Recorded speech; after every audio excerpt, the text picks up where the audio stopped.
Perfecto, vamos a emitir sonido. Però també va col·laborar amb altres músics de l'època, com Domènec Mas i Serracant. Aquestes cançons, de fet, hi ha dues menes de cançons en aquest CD. Per una banda, hi ha cançons amb textos sobre poemes infantils, la temàtica infantil de la Peles Mestres, amb música d'en Domènec Mas i Serracant. De fet, a Peles Mestres va ser musicat per molts compositors, per tots els principals compositors que havia a Catalunya en aquella època, des de Morera, Granados, Banyavents, sí, molts altres, no? ¿Quién es esta? I la major part tanmateix són cançons compostes per a Peles Mestres, tant pel que fa a la lletra com per la música. És un vessant relativament poc conegut de la personalitat tan polifacètica i diversa que va tenir aquest artista. De fet, ell té més de 100 cançons per melodia, una veu i piano, que moltes, com s'ha fet aquí, poden ser cantades perfectament, és més, potser és el seu mitjà natural per un cor infantil, un cor de veus agudes, especialment les que són de temàtica més popular, tradicional o directament de temàtica.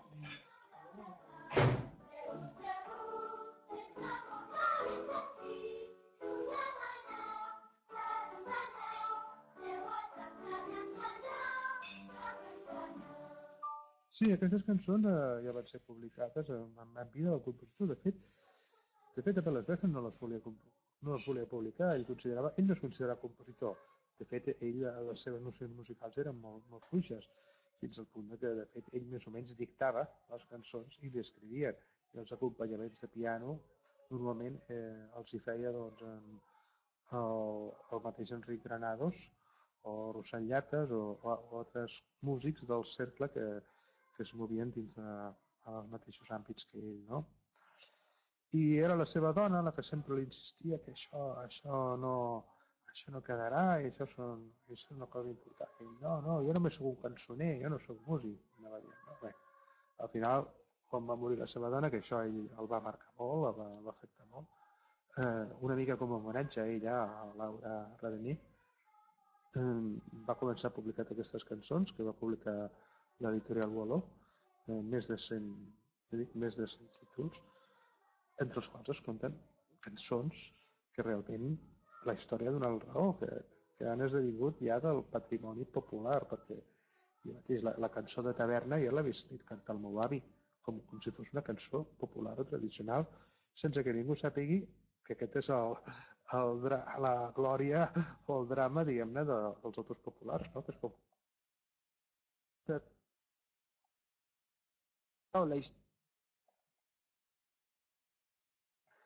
Doncs això, cançó de taverna, la cançó aquella de la fadrinava a la font, la virendó, no sé. Hi ha moltes cançons que han passat pràcticament ja al repertori tradicional fins al punt que es confonen en cançons folclòriques, no?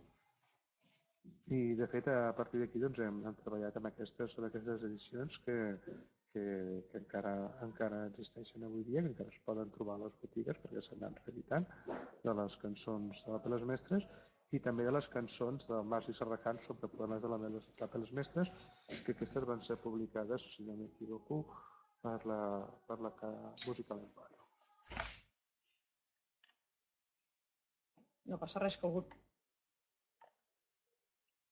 Parece que te estaba engañando. No toque los huevos la policía.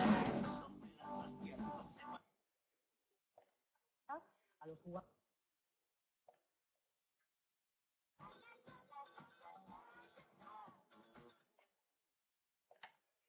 Es que hay varios. Famosas fotos, ¿no? Vamos a solucionarlo esto a golpe de código penal.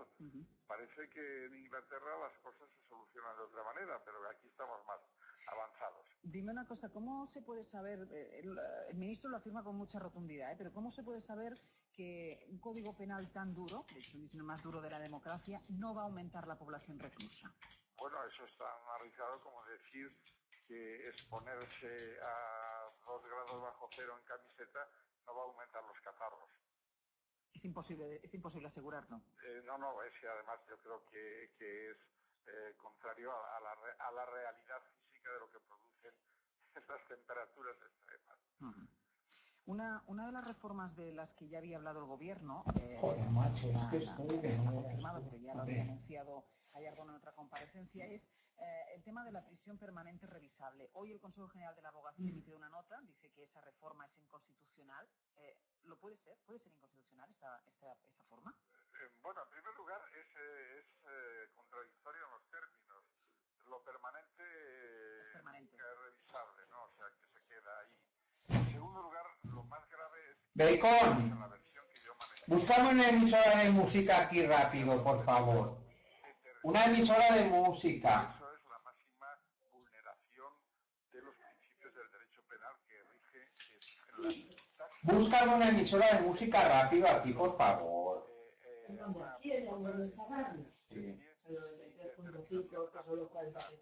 Vale. Búscame, te estoy diciendo. Yo qué sé. Oye, es que si lo digo y...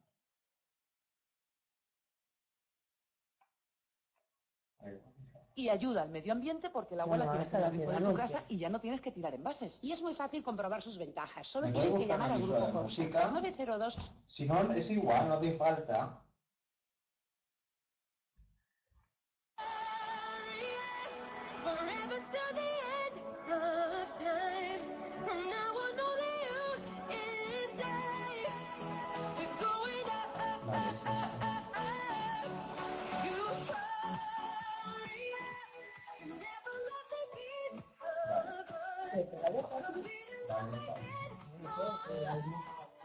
Es música, ¿no? Vale, sí, pero la música se pone a hablar. Pero ahora no.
A l'última edició del Backup, què és el que heu arribat a fer pel vostre millor amic o amiga? Molt heavy el correu que acabo de llegir. Diu, hola, em dic Anònim i el més raro que he fet per una amiga és xupar-li el peu suat.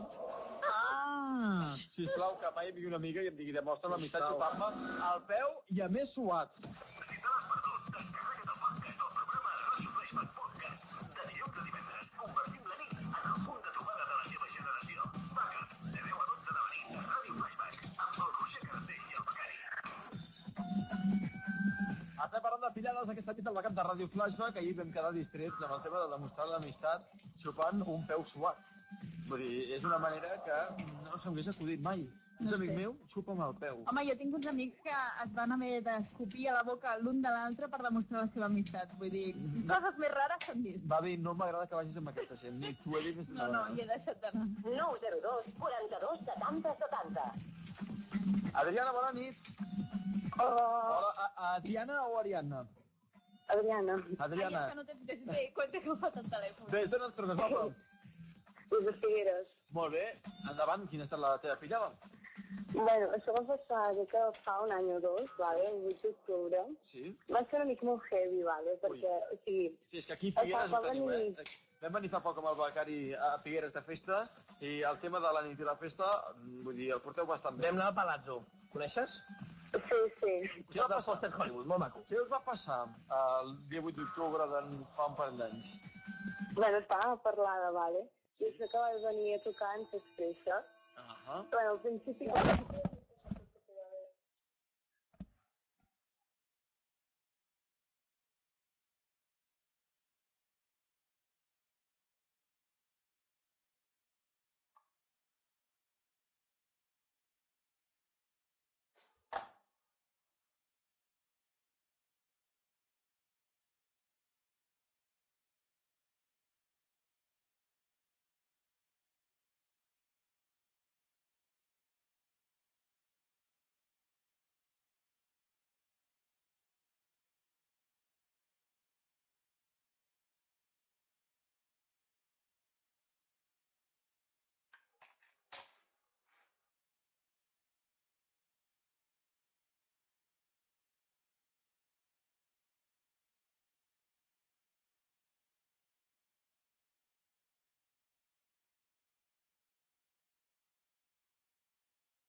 Hola, haciendo pruebas de sonido. Perdón. Habla Fernando. Buenas noches, buenas tardes. Bueno, pues lo que tenéis que hacer es configurar vuestro aparato de sonido. Para ello tenéis el icono arriba a la derecha del micrófono. Entonces allí pues tenéis que clicar y hacer la prueba de sonido que os pedirá. Es para modular el tono del micrófono. Les hace una prueba. Habláis con naturalidad, sin querer forzar la voz ni nada, que la máquina no es el software, ya está preparado para regularlo y da buen resultado. Gracias. Veo que Ana María ya tiene micrófono. Si quieres hablar, cuando quieras puedes hacerlo. Me callo yo. Hola, ¿me escuchan bien?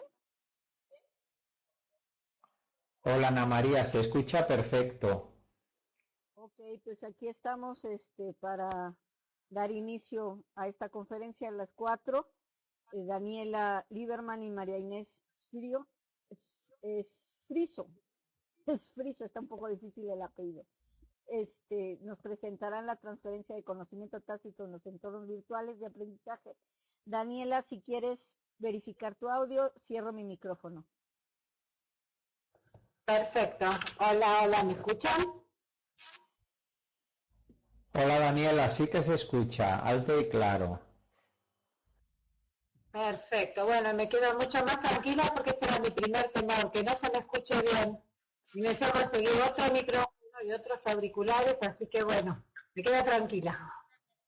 Vale, Daniela, está bien, pero un pequeño consejo. Creo que todavía estás hablando demasiado alto, fuerte. Intenta hablar un poquito más bajo porque hay momentos en que parece que se satura y entonces no se entiende bien. Habla con naturalidad, como sin forzar. A ver, ¿y si bajo el volumen? Sí, prueba, habla. Yo ahora te he oído bien. Vuelve a hablar, por favor. ¿Ahora se me escucha mejor? Sí, yo ahora te entiendo bien. Sí, perfecto. Yo te escucho también muy bien. A ver, se me entiende.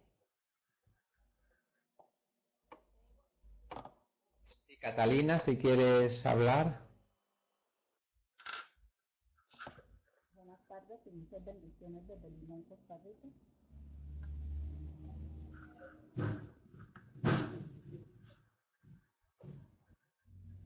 Se escucha flojito, Catalina. Muy flojo, mejor ahora. ¿Se escucha Bueno, mejor? sí, parece que se va mejorando, sí.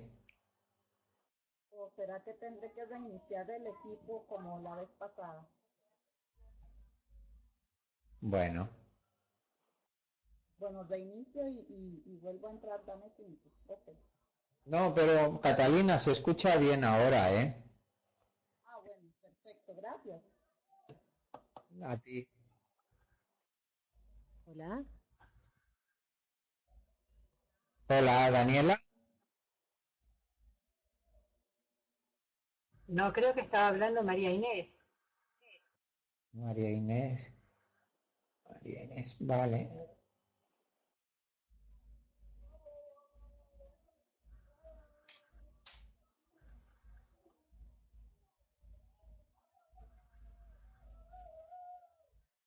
Sería bueno que quienes no estemos en el uso de la palabra cerremos el micrófono para que no saturemos el audio con los ruidos externos y solamente quien esté en uso de la palabra lo activa y lo desactiva en el momento que la vaya a utilizar.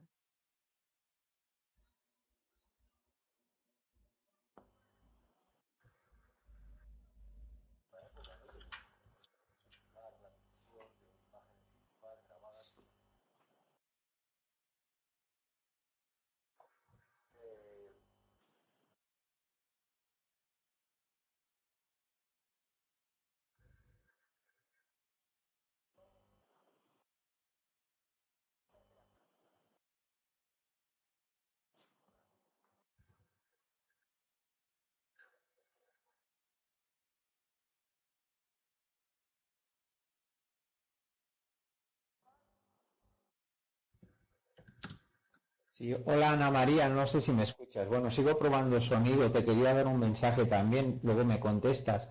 Que en la otra grabación, o sea, en la otra conferencia tuve problemas de conexión y me caí varias veces.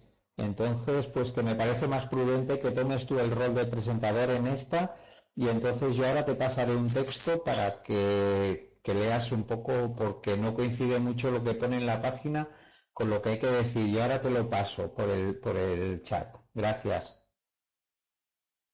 Te escucho perfecto, Fernando. Con gusto me hago cargo de la sesión y tú me apoyas. Si quieres, ya abrí un chat interno para que podamos por ahí comunicar.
Daniela, María Inés va a estar contigo compartiendo la presentación.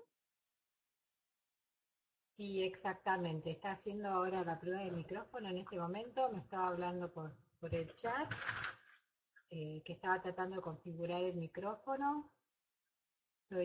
Justo estaba mirando a ver si ella lo había... Y bueno, ahora veo que le aparece el micrófono y su nombre a la izquierda, que antes no estaba. Así que calculo que María Inés, ¿podés hablar? María Inés, ¿nos escuchas? Yo a ustedes sí. Ah, perfecto, también te escuchamos.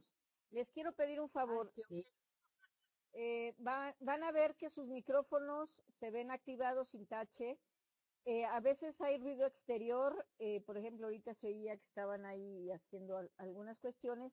Entonces, mientras no estemos exponiendo, se van a cerrar los micrófonos.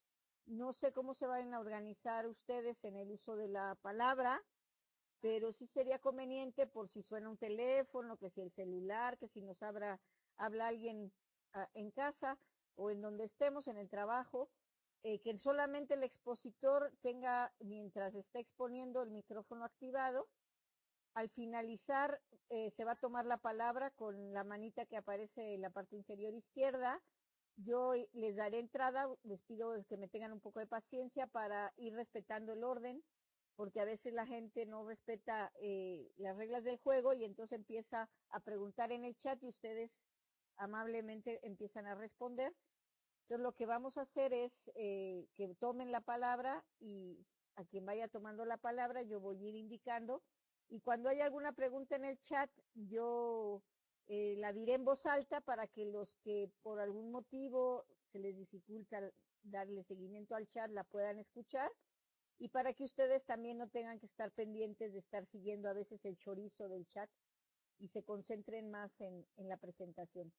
Si tienen algún comentario, dejo el micrófono y las dejo en el uso de la palabra. Ana María. Una pregunta. Nos vamos nosotras silenciando, ¿verdad? Sí, si te fijas y le vuelves a dar clic encima al micrófono, aparece un tache que indica que está silenciado. Cuando hablas aparece la bocina con un signito rojo que quiere decir que estamos todos escuchando claro y fuerte. Cuando dejo de hablar, si se fijaron, se desapareció la bocinita, pero el micrófono no lo desactivé.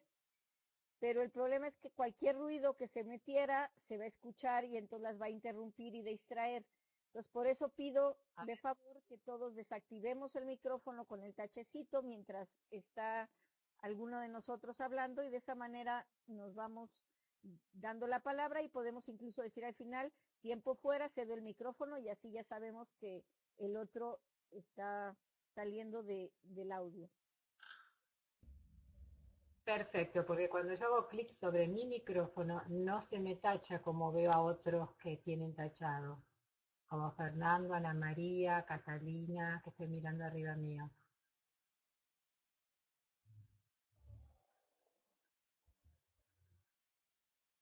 Ana María, ¿a mí se me escucha en este momento? Soy María Inés, perdón. No, soy junto con Dani expositora.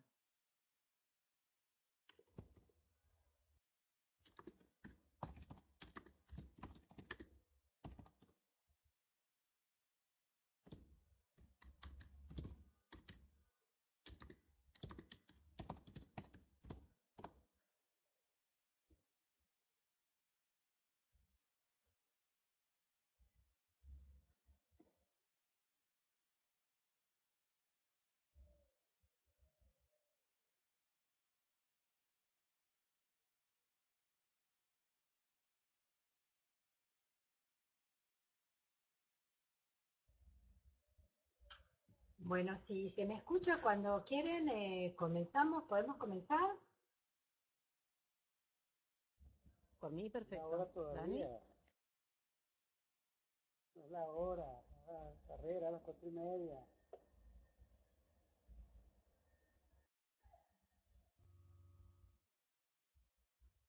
Creo que alguien iba a decir, iba a leer algo acerca de nuestros perfiles antes de empezar. Y cuando me digan, me den el ok, empiezo.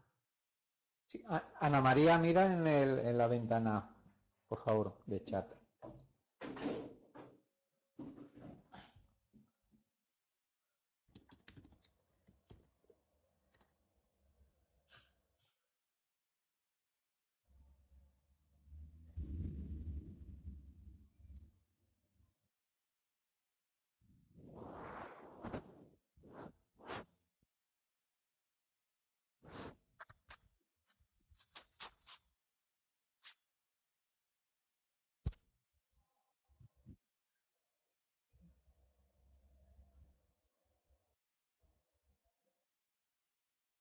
Sí, Ana María, por favor, verifica la ventana de chat, que tienes ahí un mensaje. Sí, ya vi la ventana de chat, Fernando. Si quieres, vamos a dar inicio a la charla. Entonces me presento.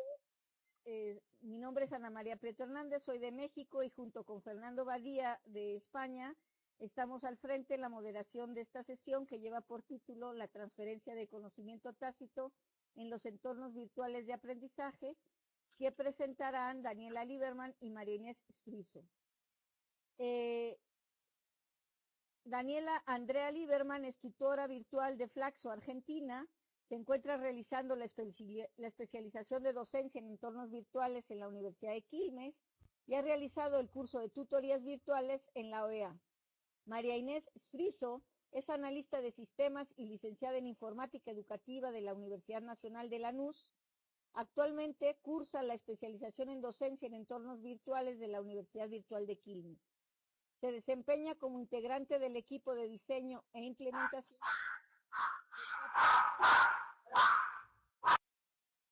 de capacitaciones en una organización de salud. Entonces, vamos a dar inicio. Si se fija Daniela, ahorita se metió su perrito, por eso le quité el micrófono. Voy a abrir su micrófono y cierro el mío, y ellas ya me irán indicando si va a hablar Daniela o María Inés. Hola Ana María, Daniela con la exposición. ¿A mí me estás escuchando?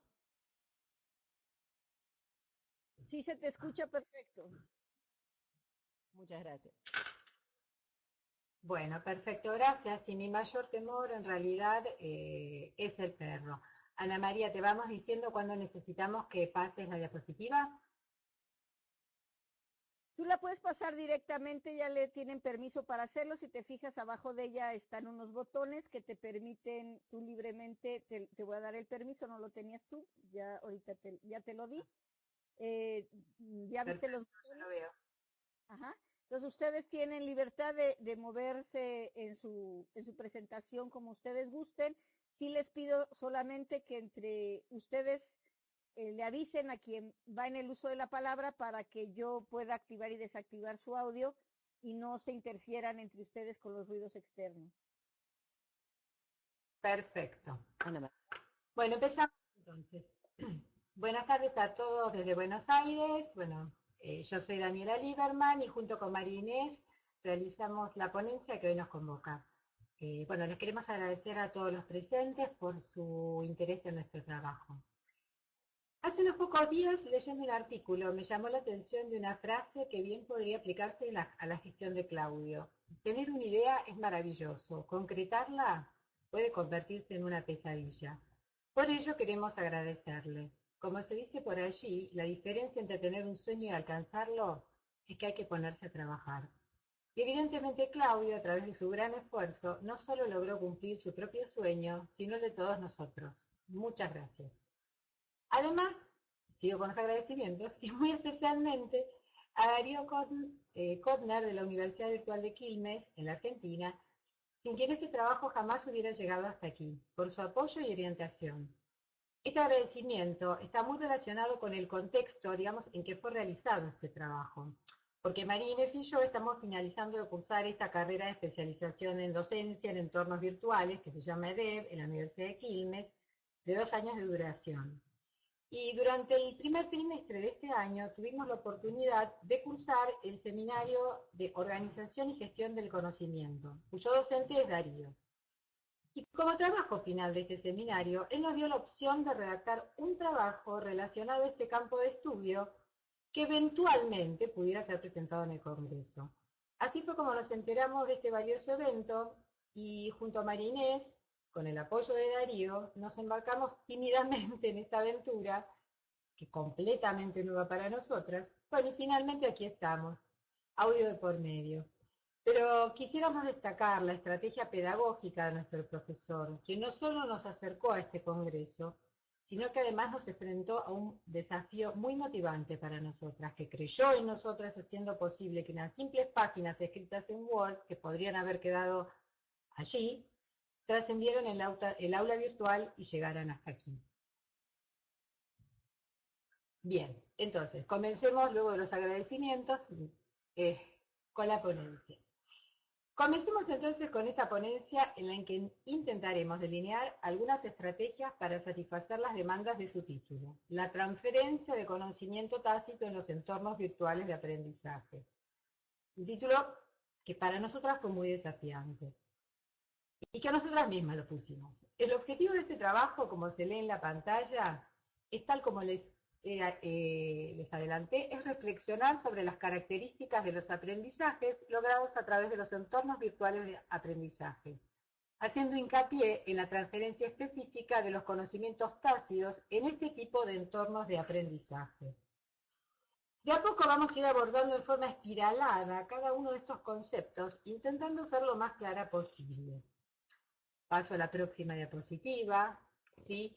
En la que podemos ver al aula virtual, digamos, desde dos vertientes, ¿sí? Es decir, si bien por un lado la concebimos idealmente como un espacio, ¿sí?, de negociación de significados para la construcción conjunta de conocimientos, por otro lado encuentra limitaciones para la transferencia de conocimientos tácitos. ¿Por qué? Pues a la vez constituye un ámbito asincrónico y despojado de contacto directo entre las personas. Y este tipo de conocimiento, o sea, el conocimiento tácito me refiero, y que ya comenzamos a definir, es un conocimiento de carácter personal, difícil de formalizar y comunicar explícitamente, plagado de subjetividades y construido en base a la propia experiencia. Es eso que uno sabe hacer, pero no sabe cómo lo sabe hacer. Incluso no sabe que lo sabe. Pero vayamos mejor de a poco, empezando por analizar el aula virtual. Le pasamos el audio a Marinés, por favor, y ella pasará a la próxima diapositiva. Gracias.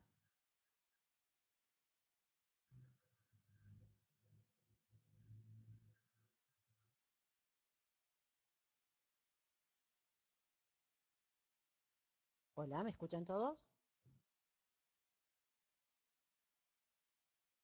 Ok, muchas gracias. Gracias, Dani, a todos y también gracias a Claudio y Darío, coincidiendo con las palabras de Dani que escribimos juntos.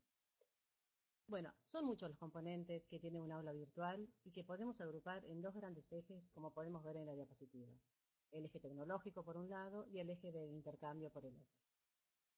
La cuestión tecnológica no la vamos a abordar en este trabajo porque, aunque reconocemos en realidad su influencia, en tanto que es condicionante de las actividades que se pueden desarrollar en el aula virtual, y por ende tenemos claro que no resulta neutro al momento de acercar una propuesta pedagógica.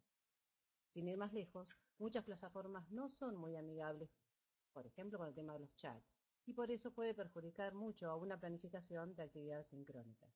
Pero eso es para otra ponencia, así que por ahora lo dejamos. Es a través de las propuestas didácticas, de la interacción, de la motivación, de la riqueza de los intercambios que se den, que el aula virtual cobra vida. Van a ver que vamos a hacer un paralelismo seguido entre la vida y el aula virtual, permitiendo así la generación de nuevos saberes en que ocurren soportados por la tecnología, pero desarrollados por las personas en interacción. Son entonces las propuestas académicas, las intervenciones tutoriales por acción o por omisión, las que estimularán o no la creación de nuevos saberes. Entendiendo que en el e-learning los procesos de enseñanza y aprendizaje requieren de ambos ejes por igual, en este trabajo solamente nos vamos a concentrar en aquello que ocurre entre las personas involucradas en la propuesta educativa. ¿Dónde está el conocimiento tácito? Es decir, citando a David y Foray, el proceso a través del cual se debiera conformar una comunidad virtual de aprendizaje para la construcción conjunta de conocimiento. Un espacio donde las personas cooperan, discuten, disienten y acuerdan, pero fundamentalmente se comunican apoyadas en las tecnologías de la información y la comunicación. Antes de continuar les quiero compartir cómo fue que ocurrió el nacimiento de la idea inicial que nos llevó luego a escribir este paper, como comentó Dani anteriormente. Estábamos en un chat nosotras mismas reflexionando desde nuestro propio rol de alumnos virtuales sobre las diferentes percepciones que se podían tener respecto a la calidad de una oferta educativa en este tipo de entornos en función de la actividad tutorial desempeñada. Surgió ahí la idea de comparar el aula virtual con un organismo vivo. Lo vamos a analizar en la filmina que viene, pero le quiero dar un marco a esta idea de razonamiento, a esta línea de razonamiento. Inicialmente, No lo sabíamos, pero estábamos recorriendo el camino que Nonaka y Takeuchi mencionaban en su trabajo La empresa creadora de conocimiento, y que posteriormente nos tocó analizar para profundizar en los contenidos de esta ponencia.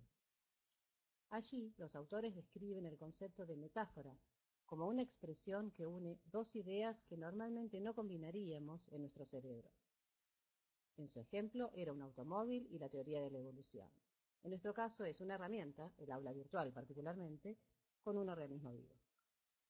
Citándolo a Nonaka, podemos decir que aunque una metáfora desencadena el proceso de creación de conocimiento, no basta para completarlo.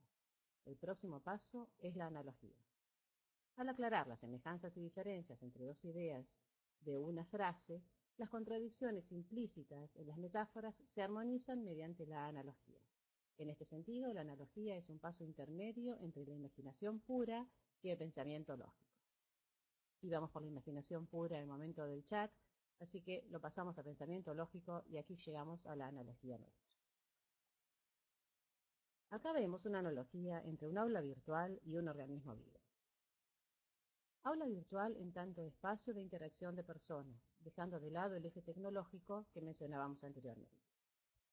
Así como las células representan la mínima porción de materia viva, las personas conformamos la mínima unidad de pensamiento. Mientras el nacimiento es el primer desafío que un organismo vivo afronta, todo inicio de una capacitación virtual, especialmente en personas que no necesariamente comparten contextos físicos similares, como podría ser el caso de una empresa, por ejemplo, es un desafío enorme, principalmente para el tutor. Es en este momento en el que el estilo, las competencias, las habilidades del tutor se ponen más a prueba que nunca. De cómo el tutor planee y plantee a los alumnos su oferta dependerá mayoritariamente la respuesta que reciba. Así, no es lo mismo iniciar un curso a distancia subiendo directamente la unidad 1 a una plataforma que habilitando durante los primeros días un foro de presentación para que las personas se sientan parte de un grupo colaborativo, conociendo, aunque sea virtualmente, a sus compañeros. A su vez, esa simple habilitación de foro de bienvenida tampoco es indiferente respecto de las formas. No es igual un foro que diga solamente espacio para presentarse, así, impersonal, sin guía, sin acompañamiento, que uno en el que el tutor involucre al lector, por ejemplo con un título simple como presentándonos, y que una ampliación sencilla que diga, por decir algo, comencemos por compartir con nuestros compañeros una referencia de cada uno a manera de pequeña presentación personal. Les dejo la mía para que les sirva de guía si así lo quieren. O algo similar, poner unas pocas líneas de biografía, pero involucrarnos. Si la propuesta fuera parte de una integralidad y los alumnos ya conocen la plataforma, el sistema, el entorno, etc., se puede unir este paso al que sugerimos en realidad como siguiente en el foro, que sería el de plantear las expectativas del curso, para ver, de paso, como tutores, si nuestra propuesta debe adecuarse en lo posible a lo esperado por los alumnos o si debemos clarificar cuáles serán los objetivos perseguidos por la misma para no levantar expectativas en vano. Notemos todo lo que ya comenté que subyace a una propuesta y recién estamos por el nacimiento. Cuando comienza a desarrollarse el ser vivo, que nosotros lo equiparamos a que el aula virtual va adquiriendo mayor capacidad de comunicación entre sus miembros, hablamos de comunicación bidireccional, en realidad nos estamos refiriendo a la comunicación tutor con todos y cada uno de los alumnos, pero en forma particular, tutor con cada uno de los alumnos. Luego se espera que se alcance una madurez, es decir, que el aula alcance una mayor autonomía para desplegar al máximo sus potencialidades. Estamos hablando ya de la comunicación multidireccional. El tutor con cada alumno, los alumnos entre sí, todos con el tutor, la típica estrella de comunicación multidireccional. El ser vivo muere y los cursos se completan. Cuando los cursos se completan, simplemente se cierra el espacio virtual y esperemos que de todos nos queden, como de los seres vivos fallecidos, un buen recuerdo. Los ítems que están en la parte de abajo de la tabla, de requerir cuidados, necesitar alimento y evolucionar, los dejamos aparte porque son transversales a todos los momentos o instancias evolutivas por las que atraviesa un aula virtual. sabemos que para la creación de nuevo conocimiento es imprescindible la participación activa de los sujetos, el compromiso personal de todos los involucrados, y es a través de estas acciones, entre otras, que entendemos que se lo puede fomentar. Ahora, siguiendo con el ejemplo de Nonaka y la automotriz Honda, el líder del proyecto le hizo a los diseñadores de Honda la siguiente pregunta. Si el automóvil fuera un organismo, ¿cómo debería evolucionar? Nosotros les dejamos a ustedes la inquietud de pensar en qué se podría transformar el aula virtual, cómo podemos hacerla crecer a esta poderosa herramienta útil para la creación social de conocimiento. No nos negamos los obstáculos que presenta, pero seguramente si innovamos en sus beneficios y potencialidades, encontraremos muchas y grandes cosas que pueden hacerse todavía. Paso de fin. ¿Qué hace que un curso virtual sea exitoso? Nosotros entendemos que ser líder es una vocación. Ser docente también lo es. Animarse a ser docente incorporando las nuevas tecnologías de la información y comunicación en su estado más profundo, como lo es a través de un aula virtual, y lograr construcciones conjuntas de conocimiento es un desafío que requiere de mucha vocación. Poder motivar a un grupo de personas dispersos geográficamente, con los obstáculos que los adultos presentamos para el aprendizaje, van desde nuestras estructuras cognitivas hasta la manera de aprender, que va a ser diferente cuando el tutor de las aulas virtuales le esté enseñando a personas que hayan sido nativos digitales. Pero para eso falta bastante. Volviendo, los obstáculos, nuestros compromisos laborales y familiares, y todos los etcéteras que todos nosotros atravesamos cotidianamente, requiere de una muy importante habilidad comunicacional por parte del tutor. Es vital la importancia de la comunicación fluida y mediada por la tecnología entre todos los alumnos y docentes de una comunidad virtual de aprendizaje. Pretendemos resaltar especialmente el hecho de que hay que diferenciar lo que entendemos debiera ser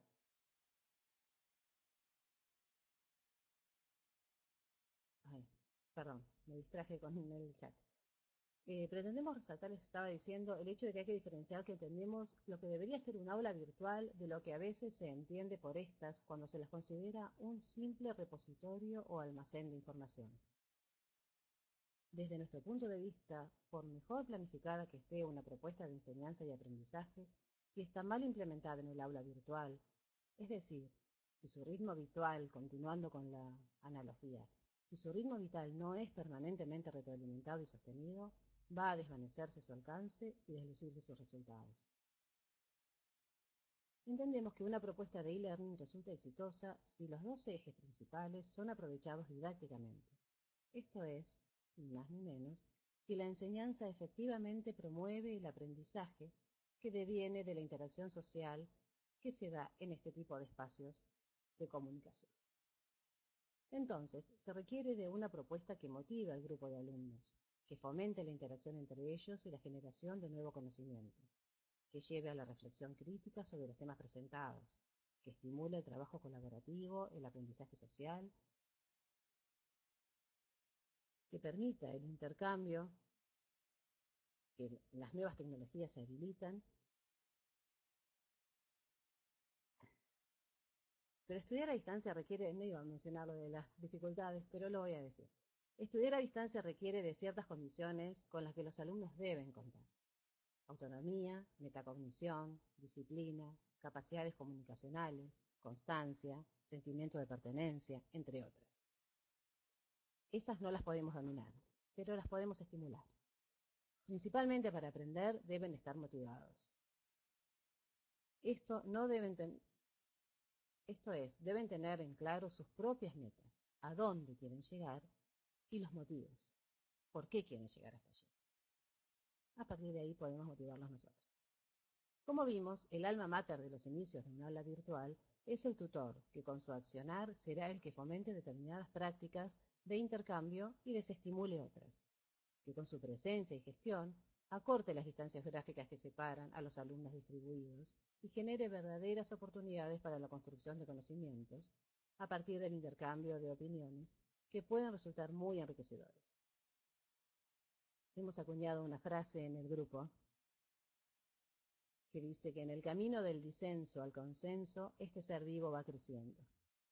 Un docente que fomente la organización de aula en función de las múltiples interdependencias que le permitan construir su propia autonomía es lo que necesitamos. Hay autores que sostienen que el factor motivacional más importante lo constituyen las experiencias pasadas de aprendizaje. Los estudiantes que han sido exitosos en entornos virtuales de aprendizaje están más motivados para continuar en esta modalidad. Y de allí podríamos destacar la importancia y las consecuencias, muchas veces desconocidas, del rol de tutor en e-learning. Ahora pasamos el audio a Dani, por favor.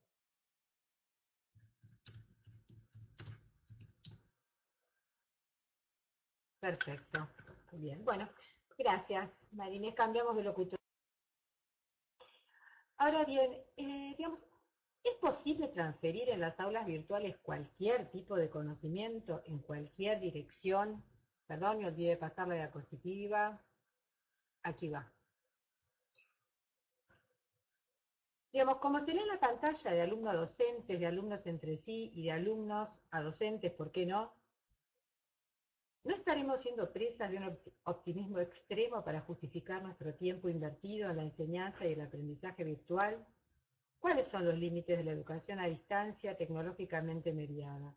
¿Se puede lograr todo lo que nos proponemos? ¿Estaremos más preocupados por los medios que por los fines? Bueno, estas preguntas y muchas otras que me gustaría que entre todos pudiéramos responder, empezando por nosotras a lo largo de la ponencia y lo más importante con las preguntas de ustedes. Pero volviendo al conocimiento, ¿sí? ¿De qué tipo de conocimiento estamos hablando? ¿Qué es el conocimiento tácito? Creo que es conveniente ir un poco más atrás y preguntarnos por qué cosa es el conocimiento. Ahora no me voy a olvidar de pasar la diapositiva. Bien. Tendríamos que empezar por diferenciar, como vemos en la pantalla, los datos de la información y del conocimiento. ¿En qué se diferencian los datos de la información y es decir, la información del conocimiento? Después de todo, conocer no es estar informado y con ello recordar datos. Bueno, seguramente quienes tienen formación en educación tienen bien clara la respuesta a estas cuestiones. Quienes no, allá vamos. Tomemos un ejemplo. Por ejemplo, cuando aprendemos a leer, ¿sí? Lo primero que tenemos que aprender es el abecedario, las letras. Aprender su pronunciación y luego las unimos para formar palabras, ¿no? Y más adelante le damos significado a las mismas. Es decir, en este ejemplo, ¿cómo vendría a ser todo esto que vemos en pantalla? Los datos serían los hechos que describen los sucesos y entidades. Por ejemplo, las letras del abecedario, o cómo se pronuncian. Cuando estructuramos un conjunto de datos, estos se convierten en información. Siguiendo con el ejemplo anterior, unimos las letras para formar una palabra. Pero ahora, ¿en qué se diferencia esta información del conocimiento? En este caso concreto, ¿sí? Con este ejemplo, es saber que este conjunto de palabras expresan un pensamiento.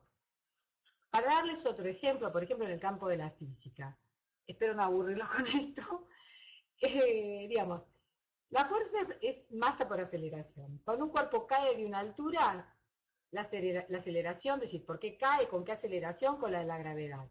Es decir, los datos serían el peso del cuerpo que cae, la fuerza de la gravedad.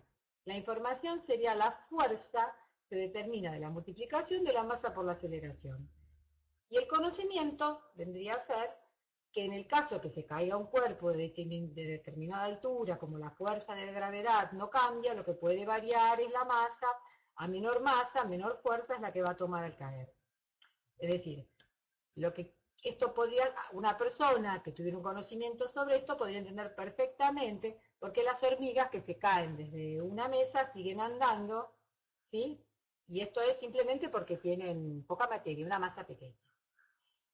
En realidad, en la literatura hay una gran cantidad de definiciones sobre conocimiento. ¿Y en qué se diferencia de la información? Pero, por favor, no se asusten porque no vamos a abordar cada una de estas definiciones, sino que la intención es que podamos conceptualizar a partir de aquellas que nos han parecido importantes para este trabajo.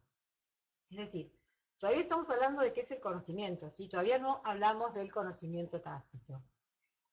Entonces, podríamos conceptualizar el conocimiento como información interactiva con el sujeto, en el sentido de que la información es recibida, decodificada, procesada por la persona, relacionada con conocimientos previos que le sirven de anclaje para poder retenerla, resignificada e incorporada a su estructura cognitiva. Se trata de una verdadera interacción entre el sujeto que aprende y la información que deviene en conocimiento. Es decir, el conocimiento es algo que sirve para hacer algo. Si nosotros sabemos algo y no nos sirve para hacer nada, podríamos hablar tal vez de un conocimiento de tipo declarativo, pero sería puramente inerte. La idea es que el conocimiento nos sirva para llevar a cabo una acción. Pero a la vez el conocimiento es un sistema de creencia, es decir, no podemos conocer aquello en lo que no creemos, por lo que el conocimiento también tiene sus componentes subjetivos, aunque pensemos que hay verdades científicamente comprobadas, ¿sí? Sí, sabemos que en ciencia no se busca la verdad, sino la veracidad. Pero bueno, no me quiero ir lejos, así que volvemos acá a la virtualidad y sabemos que en Internet información hay muchísima, ¿sí? Y que la educación virtual superior lo que intenta es procesar pedagógicamente esta información confiable, contextualizarla y estimular el aprendizaje por medio de la propuesta de actividades. Sí, porque si todo está en Internet, ¿para qué seríamos necesarios los tutores? Además de, bueno, todo lo que estuvo hablando María Inés, ¿sí? Es decir, es necesario un procesamiento pedagógico. Y además tampoco es que todo está en Internet, y lo sabemos, y además está el problema de la confiabilidad. Bien, pero una vez que hemos adoptado un marco teórico común para definir y diferenciar el conocimiento de información, ¿sí? Ahora que ya sabemos, más o menos estamos de acuerdo en qué es el conocimiento, vamos a adentrarnos en el conocimiento así, es decir, en distintos tipos de conocimiento. Les vuelvo a recordar el título de la ponencia, ¿sí? Que vamos a referirnos a un tipo particular de conocimiento, el conocimiento tácito. Paso a la siguiente diapositiva. ¿Sí? Bien. Bueno, como podemos leer en la pantalla, una de las maneras de clasificar el conocimiento, ¿sí? Es según Polanyi, ¿sí? En su dimensión epistemológica.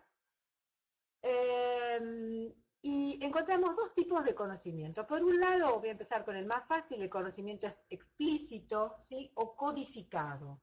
Por ejemplo, cuando adquirimos un nuevo dispositivo electrónico, estamos contentos, nos compramos una computadora nueva, lo recibimos con su manual del usuario, que contiene conocimientos sobre el uso apropiado del producto.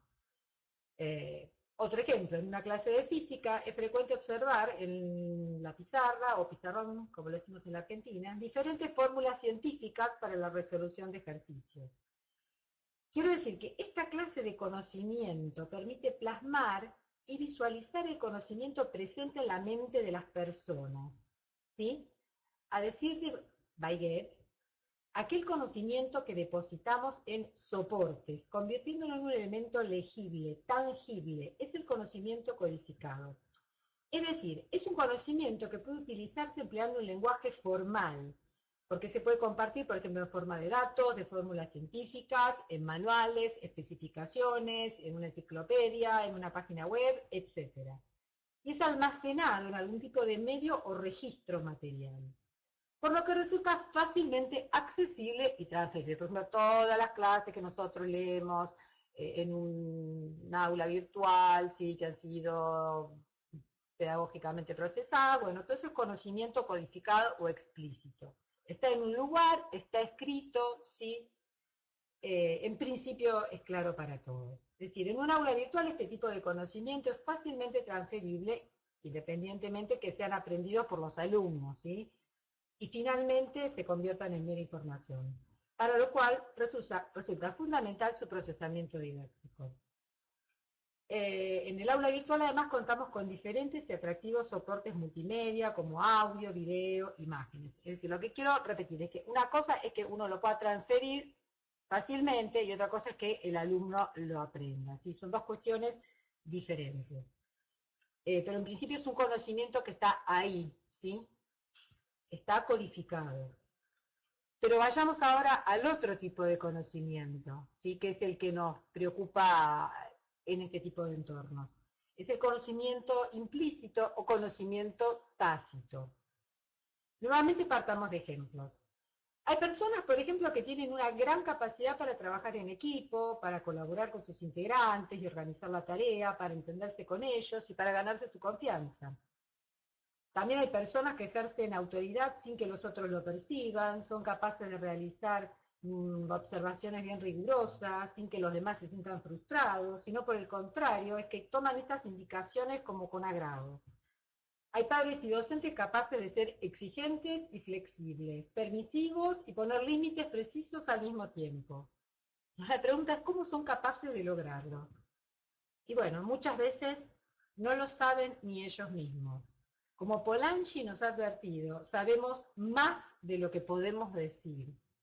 Este tipo de conocimiento, utilizado generalmente con propósitos prácticos, es el conocimiento tácito. Estamos llegando, digamos, al fondo de la cuestión, ¿no? Que se trata de un conocimiento experiencial, difícil de formalizar y comunicar, y que está muy enraizado también en nuestras emociones. Se lo asocia muchas veces en el mundo de la empresa al know-how, ¿no? Es decir, al saber cómo. Muchas veces se los identifica con percepciones subjetivas o con intuiciones que son muy importantes. Digamos que es un conocimiento portado por las personas, pero que no es necesariamente individual. Como por ejemplo sucede en un equipo deportivo en el que el conocimiento tácito podría categorizarse como una propiedad emergente.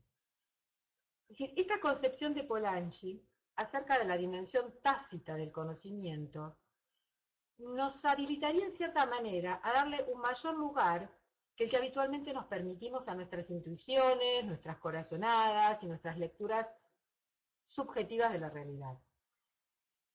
En educación, sí, una alta proporción de nuestras prácticas están basadas en esta categoría de conocimiento. Como veremos, es un conocimiento difícil de transferir, ¿sí? Porque a veces ni siquiera somos conscientes de él, pero entendemos que podría lograrse a través de las redes de colaboración. Bien, es decir, de acuerdo a Polanyi, este autor, este conocimiento tácito subyace al conocimiento explícito, es decir, que todo el conocimiento que tenemos es tácito, o está arraigado en un conocimiento tácito, pues las nuevas experiencias son siempre asimiladas y acomodadas por medio de conceptos o esquemas que el individuo posee previamente, donde lo nuevo puede anclarse como la punta de un iceberg. Bajo esta óptica, ¿sí? Siguiendo a Polanyi, podríamos decir que todo nuestro conocimiento está basado en una dimensión tácita, y es por ello que el conocimiento tácito es muy personal y muy difícil de comunicar.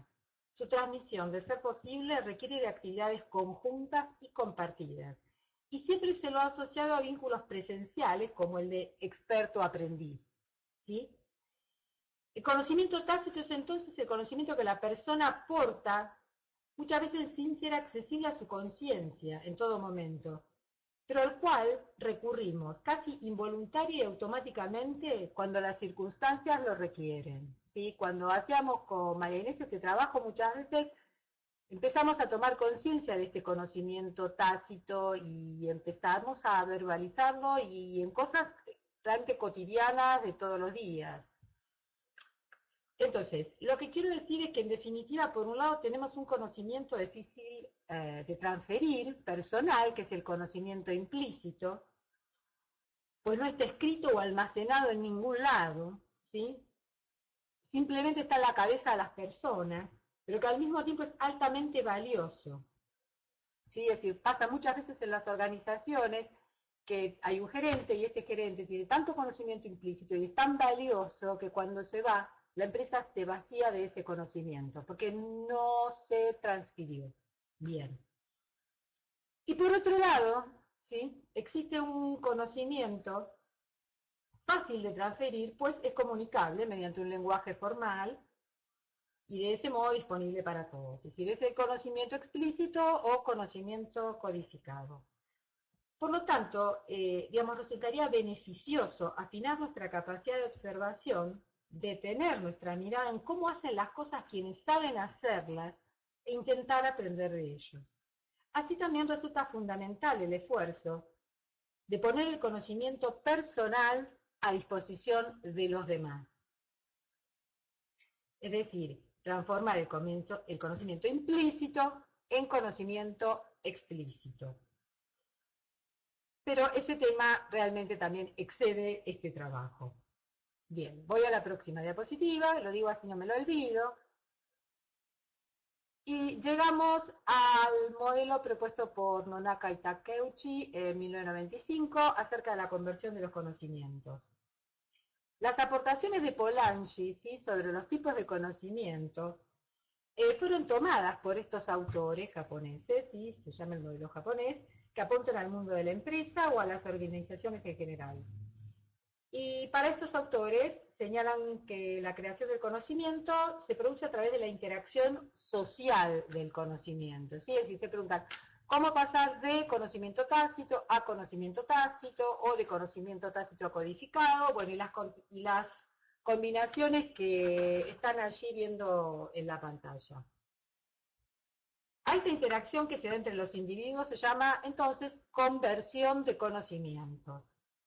Y distingue 4 procesos diferentes en función de los conocimientos que interactúan, ¿sí? Aquí está la cuadrilla de pantalla, es decir, por ejemplo, si yo tengo un conocimiento tácito y quiero pasarlo a conocimiento tácito pero a otra persona, ¿sí?, el proceso es la socialización. También podríamos pasar de conocimiento tácito a un conocimiento codificado, ¿sí? Esto es, si yo tengo un conocimiento tácito, digamos, bastante consciente, debiera por ahí intentar hacer el esfuerzo de escribirlo, estamos de alguna manera verbalizarlo, es decir, exteriorizarlo. Justamente por eso este proceso se llama exteriorización, ¿sí?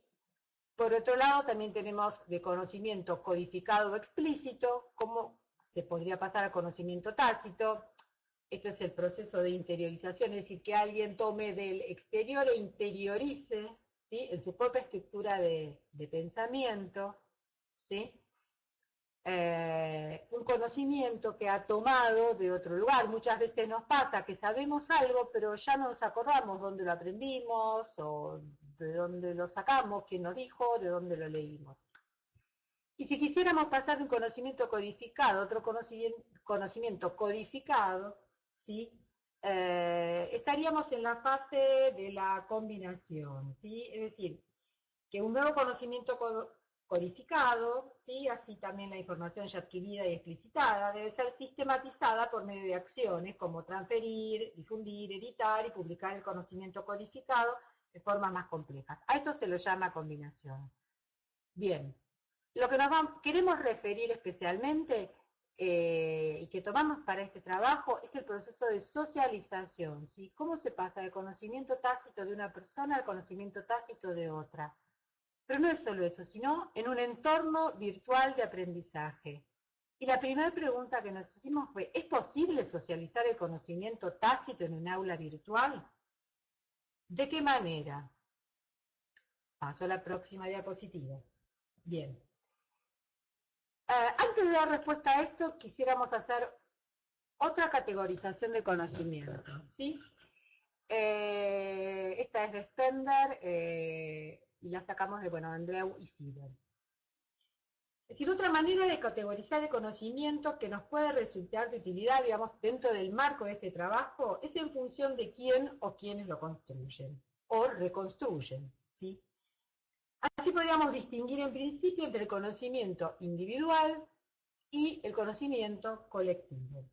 Respecto al primero, el conocimiento individual, las personas utilizan capacidades básicas, modelos mentales, escalas de valores, esquemas de evaluación,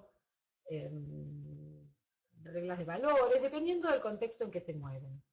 Y van desarrollando planes de acción en forma individual para afrontar determinadas situaciones, por ejemplo, para resolver un determinado problema. Cada persona va a encontrar una solución particular frente a un determinado problema. ¿Sí? No todos vamos a encontrar la misma solución. Y los nuevos conocimientos siempre comienzan en el individuo. Ahora bien, en cuanto al segundo conocimiento, ¿sí? El conocimiento colectivo, perdón. Cuando un grupo de personas recibe una situación como problemática y se aboca a encontrar una solución, surge una nueva capacidad que se traduce en un conocimiento colectivo. Lo interesante en este tipo de encuentro, digamos, es que por un lado los individuos que forman parte de un grupo pueden recurrir a diferentes esquemas de los propios, en los que se apoyarían si trabajaran en forma individual. Y por otro lado, deben compartir algún tipo de regla o criterio para evaluar una situación como un problema, el cual requiere el establecimiento de un plan de acción para su solución. Es decir, hay que acordar, ¿está? Además, el conocimiento tácito individual, ¿sí?, muchas veces se consolida y hasta se incrementa al tratar de codificarlo y verbalizarlo para poder compartirlo con sus pares, ¿sí? Esto es externalizarlo, ¿sí? Es decir, que en el proceso, lo que queremos decir es que en el proceso de trabajo colaborativo, este conocimiento individual y que muchas veces es tácito, a veces más o menos consciente, ¿sí?, al tratar de compartirlo es que va a comenzar la socialización. Si nos preguntáramos, por ejemplo, ¿dónde está el conocimiento? ¿Sí? Desde el campo de la educación, autores como Salomón nos afirman que la cognición, al igual que las herramientas, artefactos y sistemas simbólicos, son saberes compartidos por los individuos, de manera tal que el pensamiento estaría situado y distribuido socialmente en contextos particulares de intenciones, compañeros e instrumentos. David Perkins, junto con Roy Pia, hablan de inteligencia distribuida, ¿sí?, y de cognición distribuida, respectivamente. La inteligencia distribuida está constituida por los recursos cognitivos del ser humano, además de todas las herramientas que ha desarrollado a lo largo de la civilización. Deberíamos entonces aprender a usar inteligente y pertinentemente los recursos del entorno para poder potenciar nuestros aprendizajes. Roy Pia, cuando se refiere, ¿sí?, al término cognición distribuida, se refiere a aquellos saberes que están presentes en diferentes personas y que al compartirse pasan a ser apropiados por los compañeros del grupo. Bueno, todo esto, quienes estamos en educación, nos recuerda a Vygotsky, ¿sí?, quien propuso la zona de desarrollo próximo como el espacio intelectual en que un individuo puede cumplir una tarea con ayuda de otros, ya sean pares o expertos. A ver, personalmente, ¿cómo visualizo cuál es mi esquema mental acerca de esta inteligencia distribuida? Lo imagino como una red de hilos que se establece entre las personas, ¿sí?, que conforman un grupo. Yo me los imagino brillantes, no sé por qué. Y por donde va fluyendo ese conocimiento que es construido por cada uno de los nodos somos cada uno de nosotros, ¿sí?, y a la vez por todos. Es decir, que el conocimiento está en cada uno y a la vez entre todos nosotros, ¿sí? Cuando hablamos de distribución de conocimiento no podemos dejar de pensar en cada una de las individualidades, como muchas veces suele hacerse, y pensar que es simplemente una propiedad emergente. Bien, todo esto nos lleva a reflexionar sobre la importancia de los otros, ¿no es cierto?, en la construcción del conocimiento y el innegable valor del trabajo colaborativo, ya sea en el mundo laboral o en el mundo educativo o en una fábrica también. Para trabajar en colaboración es necesario compartir experiencias y conocimientos y tener una clara meta grupal en la que la retroalimentación es esencial para el éxito de la tarea. Como dijo Gross, lo que debe ser aprendido solo puede conseguirse si el trabajo del grupo es realizado en colaboración. Es el grupo el que decide cómo realizar la tarea, qué procedimientos adoptar, cómo dividir el trabajo, cómo realizar las tareas. Bien, ahora, como vimos antes, el extraordinario valor que tiene el conocimiento tácito, ¿sí?, es fundamental crear oportunidades para el desarrollo del proceso de socialización propuesto por Nonaka y Takeuchi. Es decir, pasar de conocimiento tácito de una persona a conocimiento tácito de otra persona. Es decir, entre los integrantes de un grupo, ya sea una empresa o una comunidad de aprendizaje, de modo que cada uno de ellos pueda transferir su conocimiento tácito, ya sea para crear, construir o reconstruir conocimiento. Ahora, volvemos a la pregunta, ¿no? Que todavía no hemos contestado. ¿Será posible lograrlo en un aula virtual de las características mencionadas, así como les contó María Inés? Bien, vamos a la próxima diapositiva. Y avancemos un poquito más con las ideas de Polanyi, ¿sí? Que es anterior a Nonaka y Takeuchi, ¿sí? La preocupación de Polanyi era saber de qué manera se adquieren nuevos conocimientos, especialmente comprender la naturaleza del conocimiento tácito. De acuerdo a sus ideas, las personas aprendemos constantemente, sin necesariamente ser capaces de especificar cómo o qué hemos aprendido. Y él argumenta que se trata de una economía mental, ¿no es cierto?, para el almacenamiento de conocimientos. Porque, es decir, nosotros no somos capaces, las personas, de focalizar nuestra atención en más de una determinada cantidad de nueva información en un acotado periodo de tiempo, ¿sí? Entonces, en un primer momento nosotros por ahí entramos a un lugar nuevo, miramos cosas y quizás vemos más de lo que nos damos cuenta y aprendemos cosas sin darnos cuenta. ¿Sí? Esta es esta suerte de economía mental, una ayudita que nos da nuestro cerebro. Para quienes están en el ámbito de la educación se trataría del proceso conocido como chunking, ¿sí? Que es este proceso cuando uno hace un procesamiento didáctico sobre la información a enseñar en grupos, ¿sí? Que digamos, es decir, en unidades que se relacionen entre sí, como si fueran unas muñecas rusas, ¿sí? Para que entren más conocimientos, ¿sí? Perdón, más información, el conocimiento lo va a construir cada persona, ¿sí? En un menor periodo de tiempo. Bien, no me quiero extender demasiado con esto, pero lo que no quiero dejar de decir es que estas ideas nos sugieren que en los entornos virtuales, como las aulas, tutores y alumnos que hemos hablado anteriormente, podrían fomentar el proceso de socialización. Es decir, que hay que crear ambientes especiales para la transferencia de este conocimiento tácito, de esta socialización. No se va a dar así porque tengamos una plataforma. Y pongamos un tutor que cada tanto, bueno, suba una actividad y cada tanto conteste. Además, como también citamos anteriormente, todo conocimiento codificado, es decir, explícito, está enraizado en un conocimiento tácito, con lo cual al trabajar colaborativamente entre pares, el conocimiento tácito prácticamente se tornaría indistinguible. Esta capacidad de compartir el conocimiento tácito podría derivar en la necesidad de una estrecha comunicación entre pares en un entorno en el que tengan la libertad suficiente para intercambiar experiencias, ideas y motivarse unos a los otros para la concreción de una tarea. Es decir, son fundamentales las tareas que propongamos. Bueno, y ahora sí lo esperado, es decir, ¿qué estrategias podríamos utilizar para la socialización, ¿no? Es decir, para la transferencia de los conocimientos tácitos en los entornos virtuales de aprendizaje? Y para ello le cedo la palabra a María Inés. Y María Inés, te paso a la próxima diapo.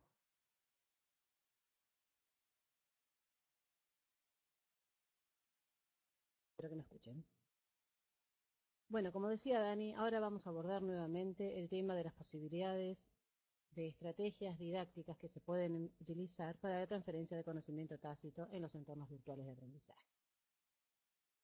Primero pido disculpas a todos aquellos que sabemos algo de PowerPoint, está como muy llena de información, la filmina, pero realmente esto es la parte más compleja de transmitir, así que nos parecía importante que tuvieran la mayor parte del paper posible dentro de la filmina.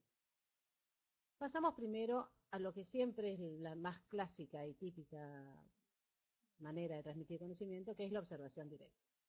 En los entornos no virtuales, los miembros de una comunidad observan la tarea bajo su responsabilidad así como las habilidades de los demás en la ejecución de esa tarea, tal como ocurre en una relación típica maestro-discípulo. Los observadores comparten comentarios sobre qué acciones funcionan, cuáles no. La finalidad es elevar su potencial de actuación en situaciones similares, como comentábamos antes y como Vygotsky nos viene acompañando desde hace tanto tiempo. ¿Cómo podemos homologar esto, digamos, llevarlo al aula virtual? El aula virtual nos ofrece amplias posibilidades de desarrollar tareas colaborativas por equipos, en las que, por ejemplo, las producciones sean visibles para toda la comunidad de aprendizaje.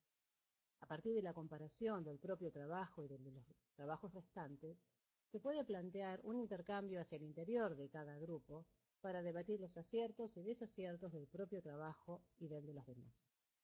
Esto usualmente se hace a través de los foros que todos conocemos. Al ver la producción de los compañeros, permite, además de la autoevaluación hacia el interior de cada grupo, como dijimos recién, la coevaluación de pares. Ver un trabajo que otro en teórica igual situación que la nuestra pudo producir. Esta actividad puede también, a su vez, hacerse con o sin acceso a la evaluación, digamos, o el feedback del tutor, pero de todas maneras es válida la coevaluación entre pares. Eso es observación directa. Ahora, observación directa con retroalimentación. En este caso, no en el aula virtual, podemos comentar que los miembros observan la tarea bajo su responsabilidad igual que antes y obtienen de otros miembros explicaciones adicionales sobre el proceso de ejecución de esa tarea. Estos relatos contribuyen a dar forma a las certezas de los observadores. Es decir, no solamente me quedo en lo que observo, sino que tengo por parte de quien lo está haciendo, me está haciendo las veces de modelo, su orientación, su retroalimentación, el nunca bien ponderado feedback tan importante en los entornos virtuales. Yendo al aula virtual, en definitiva tenemos que la configuración en cuanto a la visibilidad y agrupamiento de alumnos es similar que en el caso anterior, normalmente usamos el tema de los foros para esto, pero se puede realizar una escalera de retroalimentación entre los equipos para aclarar, valorar, expresar inquietudes y realizar sugerencias. La escalera de retroalimentación es una herramienta que seguramente muchos de ustedes conocen y utilizan frecuentemente en sus intervenciones didácticas, pero dado que es la herramienta colaborativa por excelencia, particularmente es una de mis preferidas, me gustaría hacer una pequeña síntesis de cada paso para los que hace tiempo que no la usan o por si por casualidad hay alguno que no la conozca. Decimos que usamos la escalera para aclarar como primer peldaño, como primer paso dentro de este camino. Aclarar a través de realizar preguntas a los autores del material que nos estamos evaluando, usualmente de manera visible para toda la comunidad de aprendizaje, a través de foro de interacción con el objetivo de comprender completamente lo que la otra persona, el otro grupo normalmente, quiso decir, ya que muchas veces los textos escritos pueden no ser totalmente claros para quienes los estamos leyendo por primera vez, quienes no fuimos los autores. De hecho, si ustedes hubieran accedido al material de esta ponencia la primera vez que se creó, probablemente no hubieran entendido mucho. Pasamos ahora al siguiente paso, que es el de la valoración.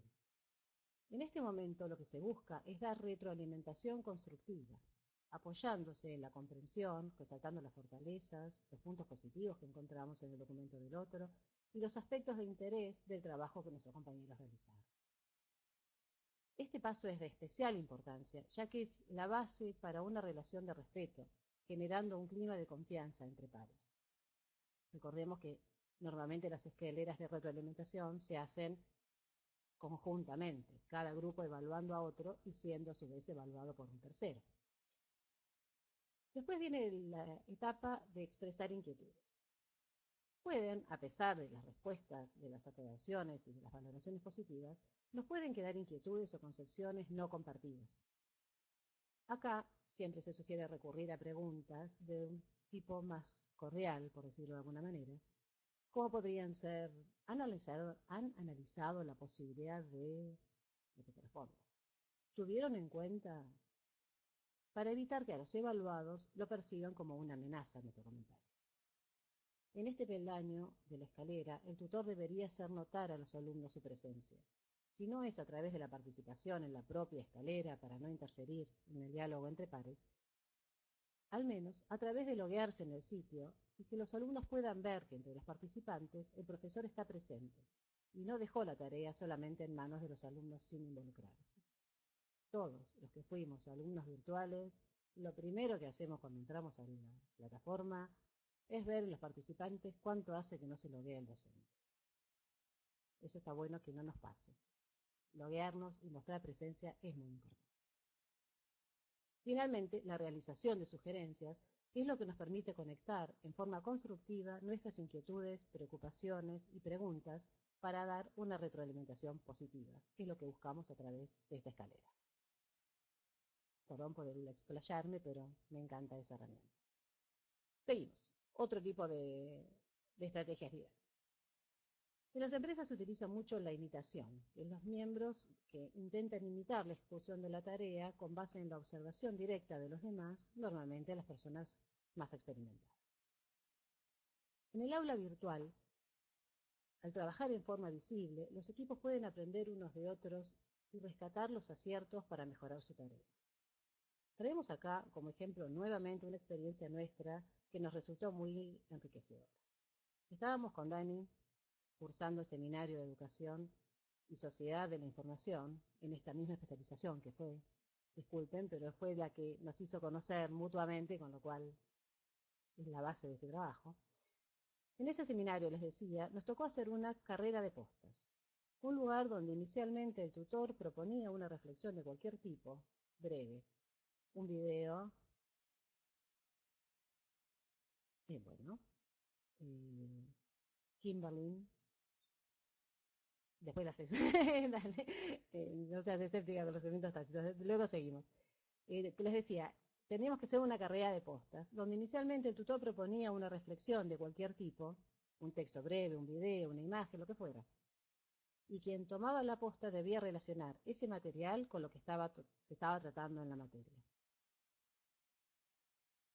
Todos debíamos pasar en orden alternado, pero sin ningún tipo de predefinición, simplemente alternadamente, no uno consigo mismo, 2 veces en esta carrera. La verdad que nos resultó muy interesante reflexionar después en cómo nosotras mismas hicimos un aporte mucho más enriquecedor la segunda vez que nos tocó tomar la posta que lo habíamos hecho en la primera. Cómo se notó que cada uno había rescatado de sus compañeros lo que le hubiera resultado interesante. Respecto a la experimentación y comparación, los miembros prueban varias soluciones y observan después la labor de un experto para comparar su desempeño con el de este. En los encuentros presenciales normalmente, en las organizaciones o empresas. En el aula virtual, lo podemos llevar a que, luego que el equipo ha realizado su tarea, se presenta la misma tarea elaborada por un experto. Perdón, estoy con faringitis. Así se implementan técnicas de capacitación que utilizan una relación entre un experto y un aprendiz, especialmente si se ofrece la oportunidad de intercambio entre ambos, por ejemplo mediante el foro. El foro es una muy buena herramienta de sociabilización en los entornos virtuales. El tutor puede asumir el papel de experto o bien convocar a un especialista en el tema. No los queremos cansar con ejemplos autorreferenciales, pero nuevamente tenemos para compartir con ustedes otra experiencia vivida en el transcurso de esta especialización. Para el seminario Producción Multimedial, en este caso, tuvimos que realizar durante todo un trimestre una producción real de un material multimedia completo. Para eso partimos de un documento que hizo las veces de contenido, debimos procesarlo didácticamente, seleccionarle imágenes que lo complementaran, reescribir, en consecuencia, más de un párrafo, quitar un apartado, transformarlo en un guión de audio, grabarlo, hacer un diaporama, en fin, cantidad de pasos reales, de esos que conjunta y colaborativamente hacen los que diseñan material didáctico cada día, en los cuales los integrantes de cada grupo podíamos compartir con toda la comunidad de aprendizaje cada uno de estos pasos de progreso. Fue muy enriquecedor ver cómo otros grupos fueron resolviendo los mismos problemas y finalmente las producciones de todos se vieron beneficiadas con esta especie de puesta en común del proceso de producción. Es decir, en cada paso experimentábamos y comparábamos. La ejecución común. Perfecto para la web 2.0. La ejecución común es cuando los miembros de una comunidad de aprendizaje intentan la ejecución común de una tarea y los demás experimentados que ellos ofrecen menudas sugerencias e ideas sobre la manera en que se los puede orientar a los menos experimentados para mejorar su desempeño. En el aula virtual, esto lo llamamos feedback entre pares,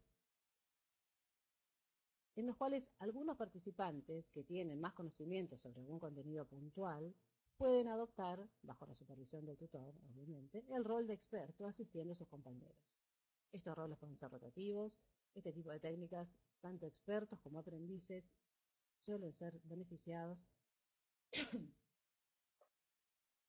porque aún el experto, al tener que verbalizar, explicitar su conocimiento, le sirve para reordenarlo y enriquecer. No queremos aburrirlos con demasiados ejemplos, pero para el aula virtual este feedback entre pares puede hacerse, por ejemplo, usando la herramienta 2.0 espectacular para crear mapas conceptuales, que es el CMAP.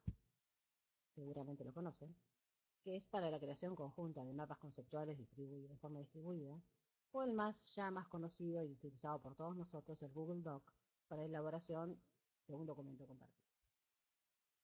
Paso a definir. Volvemos al PowerPoint con pocas palabras. Otra posibilidad de socializar el conocimiento tácito es mediante la implementación de los llamados laboratorios virtuales colaborativos, o collabs, como se dice en la jerga. Un collab es una herramienta a través de la cual especialistas y novatos de diferentes sitios o disciplinas conectados a través de Internet intercambian datos, información y conocimiento de modo de resolver rápido un problema complejo. De este modo, es posible trabajar en proyectos comunes para generar experimentos que sirvan de prácticas compartidas. Este tipo de laboratorios es utilizado con éxito a nivel empresarial. Nosotros tenemos el caso de la empresa Cisco, que es un caso que se nos acercó para análisis, y a nivel universitario también está siendo implementado por diferentes instituciones, por ejemplo, el Instituto Tecnológico de Monterrey en México. Por medio de una red de collabs, estas instituciones están conectadas a diferentes sedes de la universidad a lo largo de todo el país. Me parece que había una persona de México entre los asistentes, así que nos podrá decir si esto es cierto. De este modo, es posible acercar a un aula virtual a una comunidad de práctica virtual, es decir, un grupo de personas que comparten una práctica en común, terreno amplia y conocidamente propicio para la socialización de conocimientos. Socialización en los términos que explicó Dani, compartir conocimientos tácitos.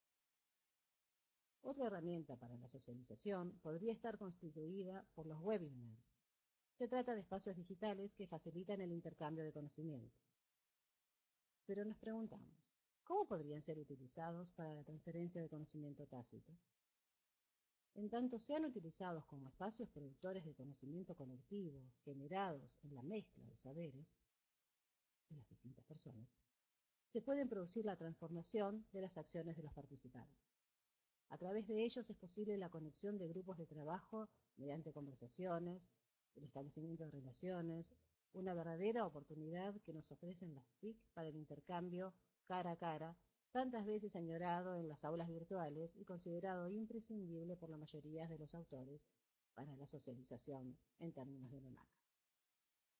Sin ir más lejos, salvo por el video que no compartimos con el ancho de banda, este congreso, desde que comenzó hasta que terminó, cumple con estas características. Hasta que termine, todavía no termina. Para ir finalizando, un caso paradigmático en la transferencia de conocimiento tácito en el e-learning lo constituyen los posgrados de formación de docentes en entornos virtuales. Perdón, era para ir finalizando, pero sin cambiar de diapositiva, después la vuelvo. Decía el posgrado de docentes para formación de docentes en tutores virtuales. O sea que todas las acciones que el tutor del curso implemente son interpretadas por los alumnos como modelos a seguir, o para modelos a no seguir, dependiendo de la experiencia vivenciada. En estos posgrados los docentes se proponen transmitir los conocimientos codificados que han sido planificados en la propuesta, los verbalizados, los que comentábamos antes, blanco y negro. Pero sin duda se transfiere muchísimo más que ello. El seguimiento de los alumnos, el feedback que se ofrece, el tiempo que se toma en responder consultas, el grado de participación en los intercambios, el clima que es capaz de crear o no, el respeto hacia los estudiantes, la seriedad con que se toma su tarea, el grado de flexibilidad, la concepción del aprendizaje, los supuestos pedagógicos, infinidad de ideas que subyacen a su práctica, son solo algunos de los conocimientos que se transfieren implícitamente, mucho más allá de lo que diga el PDF colgado en el capítulo 2, unidad 3. En estos posgrados, el conocimiento tácito del docente se despliega constantemente, tanto en todas sus intervenciones como en sus silencios, y mucho en sus silencios. Es por ello fundamental la coherencia entre la propuesta que se explicita y lo que realmente se hace. Ahora sí, vamos para terminar. Estas reflexiones finales que les dejamos ahí, que dicen que decir que algo es difícil no nos ayuda a avanzar en su comprensión. Precisamente nos permite acercarles a ustedes el hecho de que nos animamos con este tipo de idea innovadora, que es tratar el tema del conocimiento tácito, ya difícil de por sí en el aula presencial, llevado al aula virtual, porque somos apasionadas de esto las dos.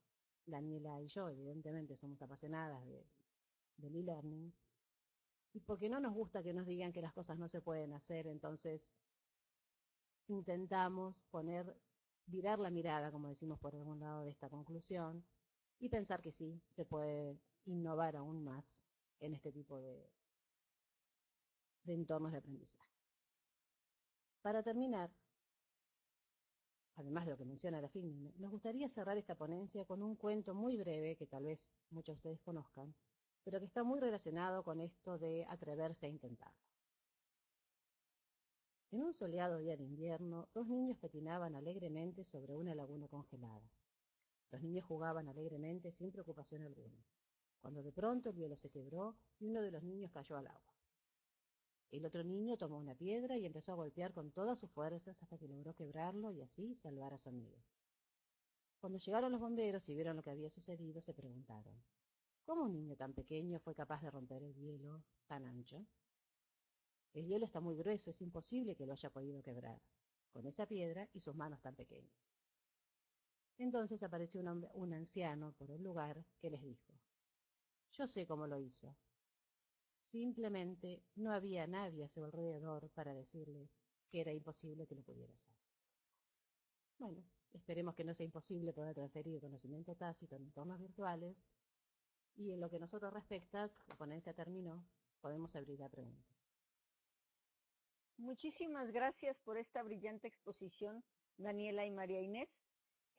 Voy a proceder de la siguiente manera, no sin antes aclararles que el tiempo máximo de extensión de esta interacción es hasta las 5:25 porque hay que cerrar el aula porque viene la próxima exposición y hay que grabar. Entonces le pido habían intervenido en el chat que tomen la palabra quienes quieran hacer la pregunta, no escriban en el chat, les suplico por favor, más que los que yo voy dándoles la palabra a partir de que me la solicitan. De esa manera no distraemos a los conferencistas y podemos tener un orden en la exposición. Entonces escriban en su Word, dentro de su máquina, los comentarios. Cuando yo dé su nombre, lo pegan en el chat y procedemos a que tanto Daniela como María Inés, quienes ya están ahorita con su micrófono abierto, puedan ir respondiendo. Tengo yo la inquietud de Camino López, yo entiendo que esta ponencia nos inquietó tanto que rápido quisimos participar, que señala que a partir de una conferencia que escuchó de Pere Márquez, no considera suficiente estos espacios de foros y esta comunidad para elaborar reflexiones de carácter complejo. ¿Ustedes qué opinión nos darían al respecto? Bueno, empiezo a responder. No tuve la oportunidad de escucharla, entonces no sé exactamente a qué se estaría refiriendo la autora. En cuanto a los espacios virtuales de comunicación, digamos, como espacios virtuales como espacio de comunicación, mi experiencia a través de estos años como tutora virtual es que realmente pueden lograrse niveles muy altos de reflexión. ¿Y por qué? Porque esta misma asincronía que no nos permite por momentos, ¿sí?, estar al mismo lugar, en el mismo momento, digamos, es como que nos permite, ¿sí?, por otro lado, reflexionar sobre lo que vamos a escribir, lo que vamos a postear. Muchas veces hablamos muy rápido, después cuando escuchamos dije, pero ¿qué quise decir? ¿O por qué dije eso? Y seguro cuando escuche esta grabación lo voy a pensar. En cambio, cuando escribimos, nos leemos, nos pensamos como con mucha profundidad. Y creo que, ¿qué es lo de siempre?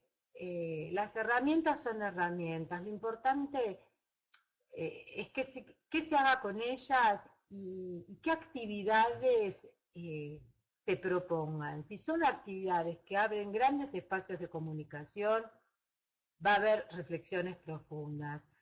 Lo personal, estoy terminando con un grupo de alumnos toda una actividad en la cual cada uno en grupos cerrados ¿sí?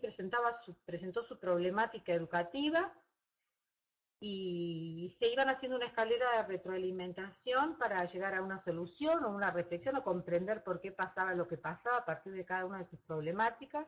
Después lo podían compartir con todos. Y se llegaron a niveles de reflexión muy altos, ¿sí? Y creo que lo que tiene mucho que ver, porque he comparado, por ejemplo, grupos que hacen esto mismo, con donde interviene el tutor, y grupos en donde no interviene el tutor, las diferencias son altísimas. Creo que la intervención del tutor a la par, como uno más, ¿sí?, acompañando, invita a la reflexión, porque si el tutor sabe intervenir en la zona de desarrollo próximo del alumno, puede hacerlo reflexionar mucho. No me quiero extender más. Perfecto. Kimberly, que también le ganó el entusiasmo, señala que no quisiera ser escéptica, pero que le da curiosidad el tema de los conocimientos tácitos y ha pedido la palabra. No sé si quiera exponer una pregunta más amplia o hacer algún comentario, no sé si quiera usar el micrófono. Luego tendríamos en la lista a Omar, Lidiaki y Graciela. Si alguien más, pida la palabra, por favor.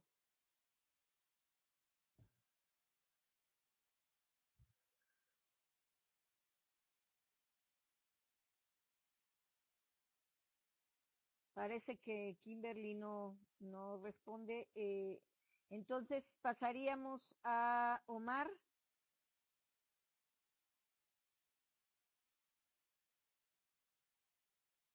Les pido que se apresuren en el uso de la pregunta o la palabra porque vamos a cerrar en 10 minutos.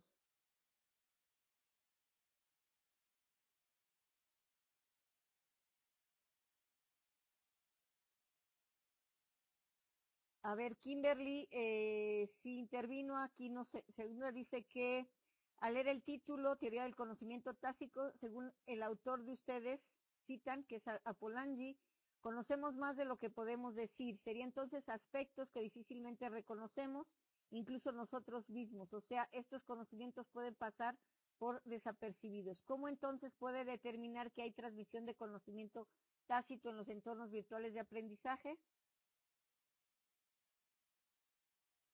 Bueno, empiezo contestando yo y después que responda Dani, es en este momento por lo menos la experta en esto, pero simplemente dudamos de la transmisión de este tipo de conocimientos porque no reflexionamos en la acción. A mí me gusta el término de reflexión en la acción. ¿No creen ustedes que a través de esta semana de congreso, que estamos definitivamente en un entorno virtual de aprendizaje en su máxima ponencia, hemos aprendido un montón de cosas? No son solamente datos en el sentido que los definió Daniela o que está por todos lados. No es dato, no es información, es conocimiento. Y es conocimiento porque tenemos una estructura cognitiva que nos permite captar de cada presentación aquella parte que más nos interesa, más lo podemos relacionar con otra cosa, hasta más rechazo nos genera, más descrédito nos genera, porque aunque sea por esto de no hacer, uno también está haciendo, uno está pensando y reflexionando, con lo cual está generando conocimiento propio, respecto de un montón de cosas que no necesariamente tiene que estar en forma gráfica, explícita, como un dato escrito o una información ya producida. Tenemos un montón de cosas que no sabemos de dónde salieron y probablemente en un tiempo, dentro de un tiempo, no lo notemos como afianzado. ¿Cómo lo vamos a medir en el estudio? Nosotros no hicimos un estudio, justamente planteamos al final, que no leí esa filmina en pos de terminar esto y llegar a contarles el cuento, porque el cuento me pareció que transmitía el saber de la persona adulta.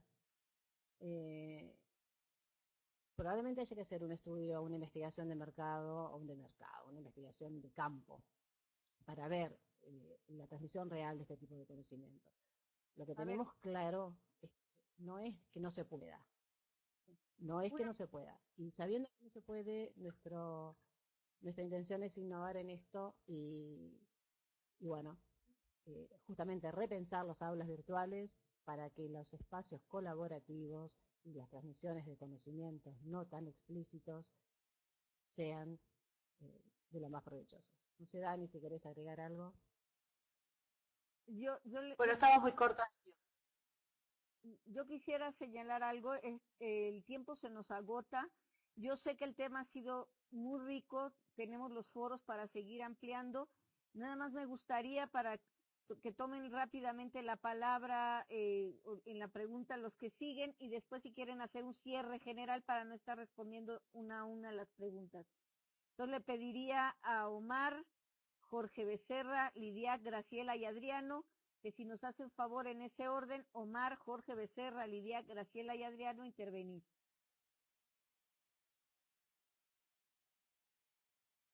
Omar lo va a decir con el micrófono, te escucho.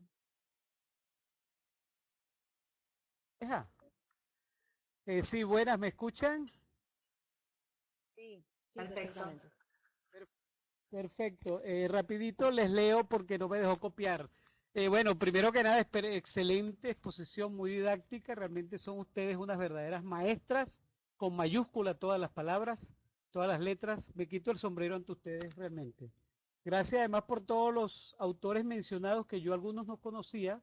Son un aporte más de su investigación y ciertamente hemos aprendido muchísimo. Sobre todo los que no conocían esta plataforma, ya esto es un aprendizaje.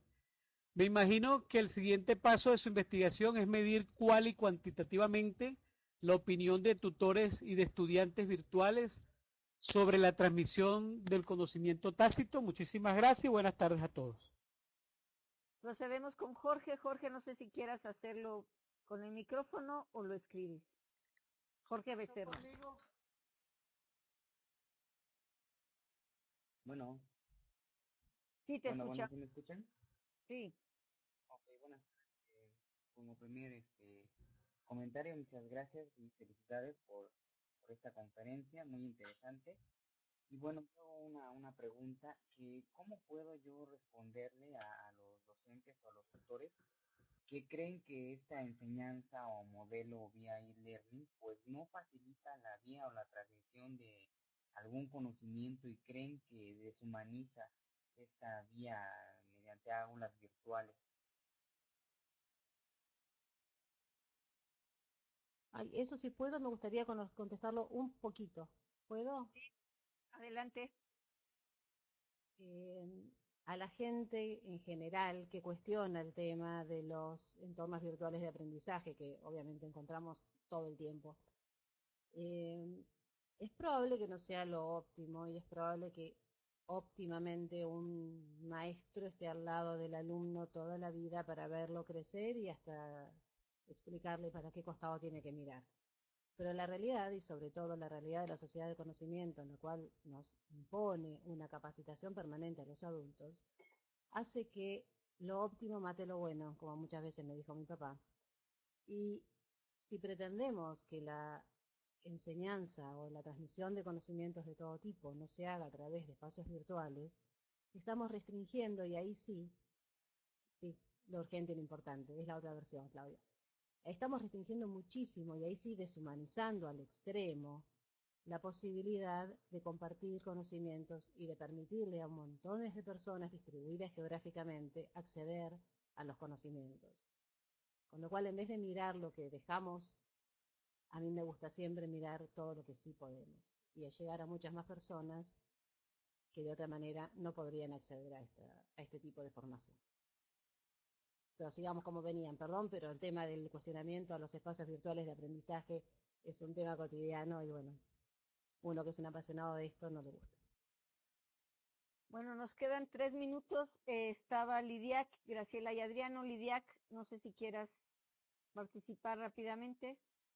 Dice que ¿qué puede decirnos sobre los criterios de evaluación en un aula virtual respecto a las certificaciones y credenciales? Dice Lidiac. Bueno, en realidad creo que ¿se me escucha? Sí. Sí, dale. Gracias, porque se me desarmó el micrófono. Bueno, Lidia, no sé exactamente cómo digamos, lo enganchás con el tema con la transferencia de conocimiento tácito. Es decir, podríamos, el tema de certificaciones y de criterios de evaluación, bueno, es un tema muy largo, pero lo que básicamente quiero decir es que los criterios tienen que estar explicitados, ¿sí? Los alumnos tienen que saber por qué se los va a evaluar y en cada evaluación. Y no todas las evaluaciones tienen que ser certificativas, sino que muchas pueden ser formativas, algunas pueden ser, además podemos decir obligatorias, y otras pueden ser optativas. Incluso se puede hasta fijar con los mismos alumnos los criterios, cuáles les parecen a ellos que serían los criterios por los cuales deben ser evaluados. Espero haber respondido a tu pregunta. Perfecto. Graciela y Adriano son los dos últimos con los que cerraríamos. Graciela.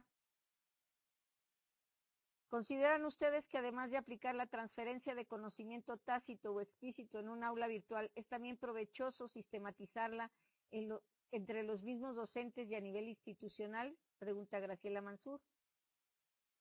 Me parece, perdón Marine, sé que me meta, pero bueno, me parece fundamental. Esto es algo que, por lo menos cuando trabajaba en escuelas presenciales, siempre decía, todos tenemos, sin conocerlo del conocimiento tácito, ¿no? Siempre decía, todos tenemos algún secretito del que sí somos conscientes y sabemos que no sale bien. ¿Por qué no compartirlo? ¿Por qué no generar estos espacios de reflexión didáctica y poder compartir lo que cada uno sabe hacer y lo tiene más o menos consciente? ¿Sí? Pero no quiero dejar de contestarle a Kimberly, porque yo entiendo que su planteo también pasa por decir, si es algo, el conocimiento tácito, que yo no me doy cuenta y se lo voy a pasar a otra persona y tampoco se va a dar cuenta que lo tiene, ¿de qué estoy hablando? Si nadie se da cuenta de nada, digamos. Ese sería el planteo. Quiero dar un ejemplo para que no quede como esto dando vuelta en el aire. De algunas cosas no somos conscientes, de otras somos un poco, de otras más conscientes. Pero, por ejemplo, si estamos mirando un programa de cocina y el cocinero está contando cómo hacer, no sé, una crema, y lo vemos batiendo de alguna manera con la cuchara, por ahí él bate de alguna manera que él ni siquiera termina de ser consciente, ni siquiera lo explica, no, hay que batir así porque así sale mejor. Y uno mirando, ¿sí? También aprende, a veces es consciente de que vio esto, y a veces no es tan consciente, pero va a batir de la misma manera, ¿sí?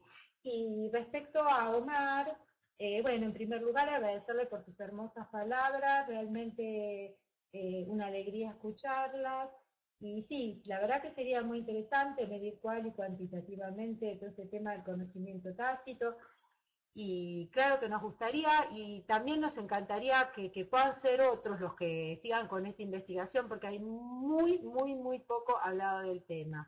Sí, porque como siempre dicen, es un tema muy difícil y era lo único que encontrábamos de bibliografía.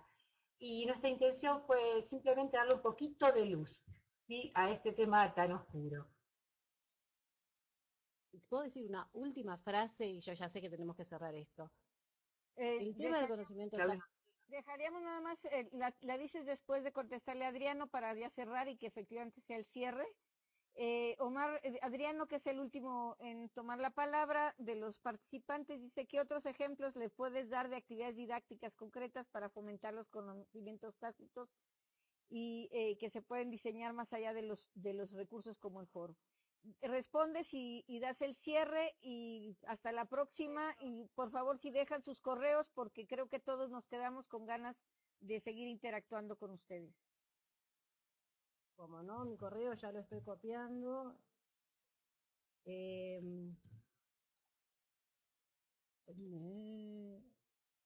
un poco complicado mi apellido, pero es así. Misfriso IVQ, porque es el correo que uso para la Universidad Virtual de Quilmes, donde estoy haciendo esta especialización. Me preguntaba, actividades para hacer y transmitir conocimientos en entornos virtuales de aprendizaje, hay toneladas.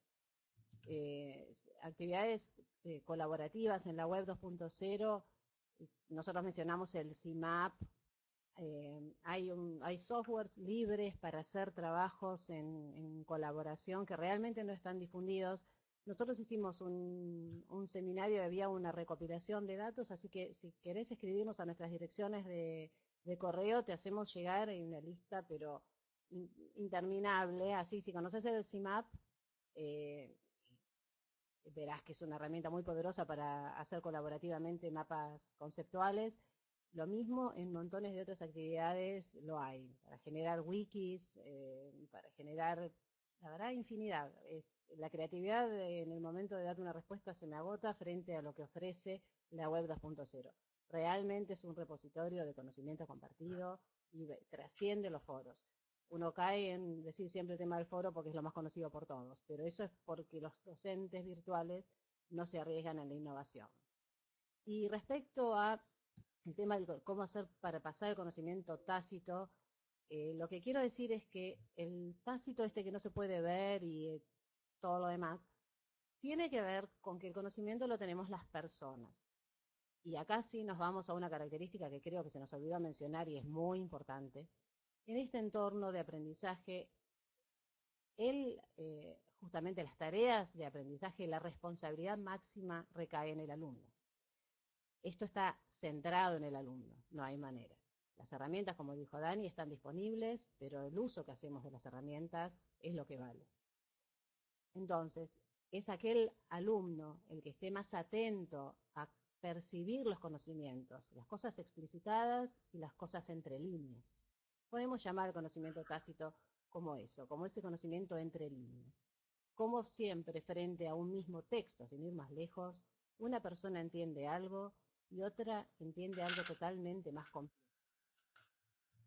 Está centrado en el alumno. Debemos estar atentos para poder recibir esos conocimientos tácitos. Daniela, te pedimos ahora sí, nos queda un solo minuto y yo tengo que cerrar. Si cerramos ya y seguimos en el foro. Bueno, simplemente agradecerles a todas las preguntas porque nos permiten seguir pensando, nos dan ganas de seguir con el tema y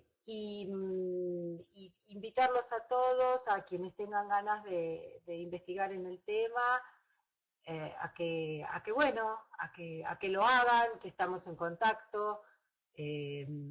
Digamos, es un tema muy poco tocado y como dije antes, simplemente nuestra intención y desde lo poco que sabemos del tema fue dar un poco de luz y realmente lo del conocimiento tácito es un tema, como decía por ahí una de las chicas, súper importante, ¿sí?